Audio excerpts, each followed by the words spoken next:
No jail time for a former New York City policeman who killed an unarmed black man. Peter Liling, who is Chinese-American, will serve probation instead. The case prompted allegations of ethnic bias from African Americans and Asian Americans alike. CCTV's Liling has more from New York. Hands up to the sky, we're doing this for our guys! Cheers and jeers behind me from protesters after Judge Danny Chun's decision to reduce the second-degree manslaughter conviction against Peter Liang to criminally negligent homicide, which is a non-violent type of felony and the weakest kind of felony as well. Now, the judge also sentenced Peter Liang to 5 years of probation and 800 hours of community service, but there is no jail time. The judge felt that there was not enough evidence to support a second-degree manslaughter charge.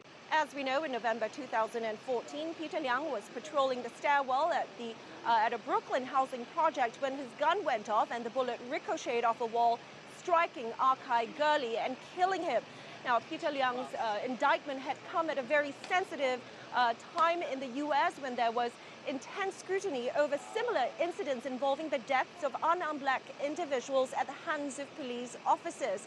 And Peter Liang's case had roiled the African-American community who wanted justice, but also angered the Asian community here, galvanized the Asian community in New York and across the nation, who say that Peter Liang was being scapegoated after other white police officers had been let off in similar high-profile cases. The Judge Danny Chun made the correct decision here, because I've sat in on too many trials, and I've always said all along that the verdict reached by the jurors was unsupported by the testimony and evidence presented at trial. It was more of an emotional verdict. It's disgusting. Peter Liang was tried by a jury of his peers and found guilty on manslaughter. The maximum penalty that comes with that is 15 years in prison. The fact that the charge was lowered after he was already convicted by a jury of his peers, given 5 years probation and community service, is disgusting.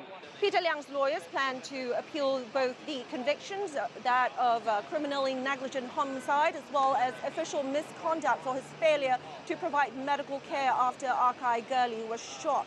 But for the most part, this closes a chapter in a highly contentious and controversial saga.